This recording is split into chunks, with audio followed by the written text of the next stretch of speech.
Je reviens sur ce passage de Luc chapitre 17. Pourquoi Jésus avait besoin du merci des lépreux? Même si vous allez dire quoi, moi je veux comprendre le pourquoi Jésus avait besoin du merci des lépreux. Oui. Nous sommes ici dans une merveilleuse histoire dans laquelle, dans Luc chapitre 17, Oui. Jésus allait à Jérusalem et en allant à Jérusalem, il est passé par un village dont on ne donne pas le nom parce que c'était pas important en fait. C'était pas dans son, en fait, c'était pas sa destination. Et il y avait 10 lépreux qui étaient là. Déjà, il faut noter que la lèpre, c'est l'exclusion. Non seulement tu as mal, mais tu es exclu. Tu es exclu socialement, les gens te stigmatisent. Et même la loi de Dieu disait qu'il faut mettre à l'écart le lépreux. Donc c'est le type de problème dans ta vie qui fait en sorte que tu sois hors des vraies choses. En fait, ça t'exclut. Ça t'exclut de la joie, ça t'exclut du bonheur. Lorsque tu es lépreux, tu es vraiment exclu. Alors, pour revenir à ta question, pourquoi Jésus avait besoin de la louange de ces gens, il faut comprendre que quand Dieu fait du bien, dans la vie d'un homme, Dieu s'attend forcément à ce que cette personne soit reconnaissante. Ça, c'est très important. Il faut comprendre le principe de Dieu. C'est-à-dire, même quand tu reçois quelque chose, un don, quelqu'un te donne par exemple un stylo, même s'il est libre, même si c'est sans effort, c'est volontaire, il s'attendra à ce que tu lui dises merci. Et Dieu n'échappe pas à cette règle. La Bible dit qu'après que Jésus ait manifesté le miracle, Jésus n'a pas continué à aller à Jérusalem.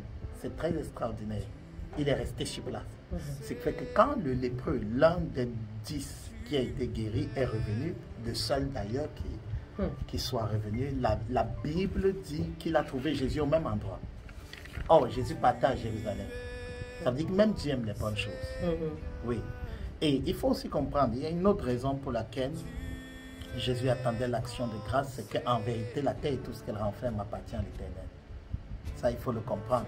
Donc, quand le Seigneur fait une chose, il se glorifie toujours. C'est pour sa gloire. Ce n'est pas pour nous. Ce n'est pas, il ne le fait pas pour nous. Ça, il faut bien le comprendre. Dieu ne le fait pas pour nous, Dieu le fait pour sa gloire.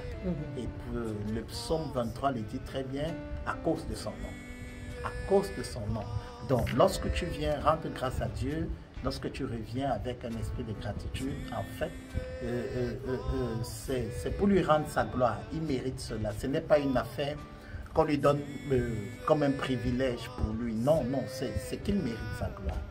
Donc voilà un peu, Jésus attendait, c'est extraordinaire. C'est-à-dire, je vais dire à quelqu'un qui m'écoute, passer la fin d'année, il faut comprendre une chose, c'est que le Seigneur attend ton action de grâce. Oui, ne prends pas les choses comme si c'est juste un amusement ou que c'est juste en passant. Le Seigneur attend ton action de grâce. Il attend ton action de grâce, il attend que tu puisses lui dire merci.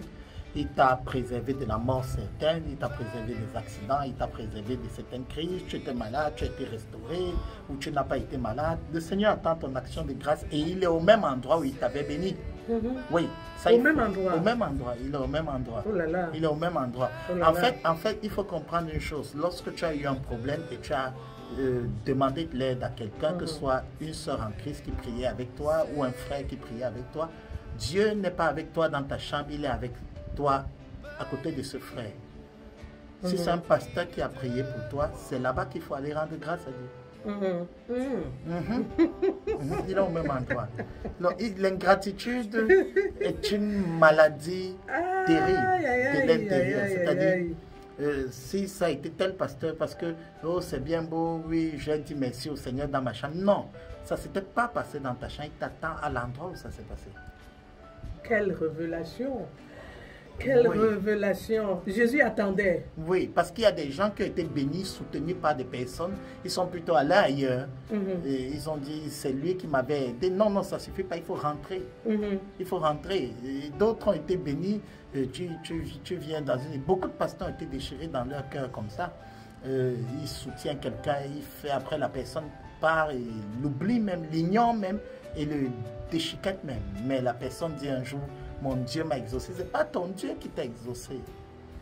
Les chrétiens n'aiment pas entendre ça. Un Noël Tchoko, ils n'aiment pas entendre ça, même pas un peu. Mais c'est biblique. Ils n'aiment pas entendre. Et surtout ici, ils appelaient maître, maître, aie pitié de nous, aie compassion de nous. L'ingratitude.